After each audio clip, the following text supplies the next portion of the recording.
And my source tonight is the Secretary of State, who is in that room today, Marco Rubio. Thank you so much, Secretary Rubio, for being here. We just heard from President Zelensky. He said he does not think that he owes President Trump an apology for what happened inside the Oval Office today. Do you feel otherwise?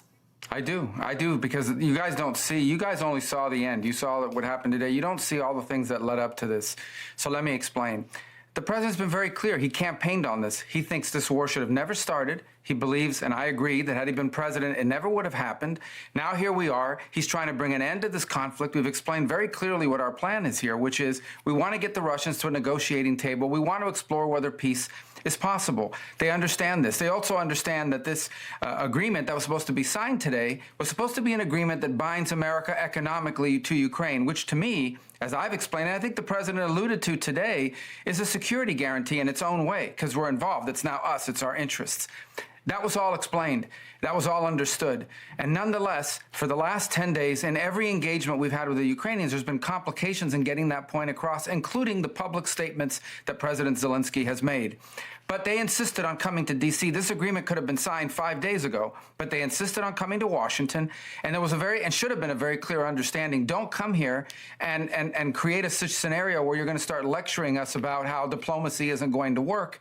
President Zelensky took it in that direction, and it ended in a predictable outcome as a result. It's unfortunate. That wasn't supposed to be this way, but that's the path he chose. And I think, frankly, sends his country backwards in regards to achieving peace, which is what President Trump wants at the end of the day, is for this war to end. He's been as consistent as anyone can be about what his objective is here. What specifically do you want to see President Zelensky apologize for?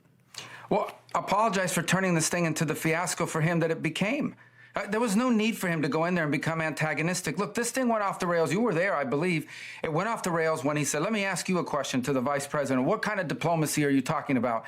Well, this is a serious thing. I mean, thousands of people have been killed, thousands. And he talks about all these horrible things that have happened to prisoners of war and children, all true, all bad. This is what we're dealing with here. It needs to come to an end. We are trying to bring it to an end. The way you bring it to an end is you get Russia to the table to talk. And he understands that attacking Putin, no matter how anyone may feel about him personally, forcing the president into a position where you're trying to goad him into attacking Putin, calling him names, maximalist demands about Russia having to pay for the reconstruction, all the sorts of things that you talk about in a negotiation. Well, when you start talking about that aggressively, and the president's a deal maker, he's made deals his entire life, you're not going to get people to the table. And so you start to perceive that maybe Zelensky doesn't want a peace deal. He says he does, but maybe he doesn't. And that active, open undermining of efforts to bring about peace is deeply frustrating for everyone who's been involved in communications with them leading up to today. And I think he should apologize for wasting our time for a meeting that was going to end the way it did. You yourself have said previously that Putin cannot be trusted in negotiations. That was the point that President Zelensky was ultimately making during that conversation, is that there cannot be an agreement without security guarantees, because he was talking about all the ceasefire agreements before, or agreements that Putin has just blown past. I mean, do you still feel that way, that Putin cannot be trusted in these negotiations?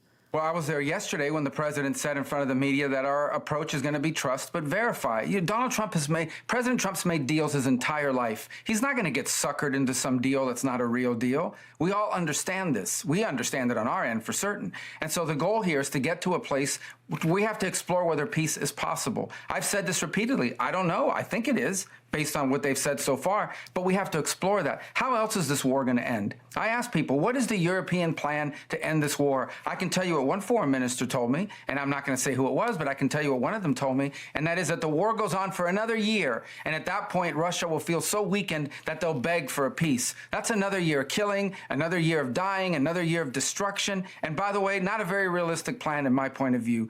So if there's a chance of peace, even if it's a 1% chance, that needs to be explored, and that's what President Trump is trying to do here. President Trump said just when he was leaving the White House after that meeting that he doesn't think President Zelensky wants peace. But isn't that why the Ukrainian leader was in the Oval Office for that meeting today?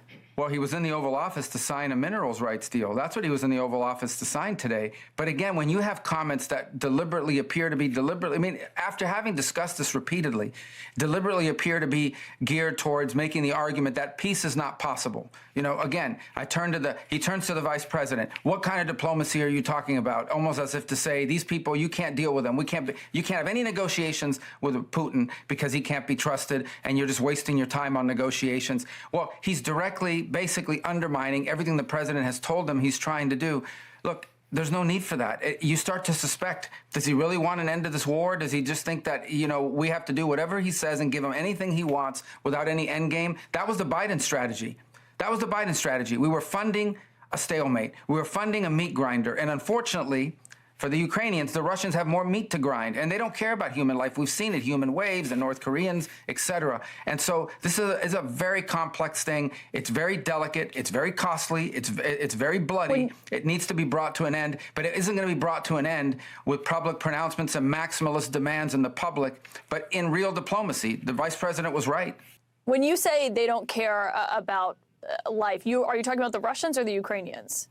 Well, the Russians, I mean, they're conscripting by the hundreds of thousands. They brought in North Korean troops that were slaughtered in Kursk, and they keep going because they got more people. That's the other fact. Look, and it's, you know, again, we go back to the same point.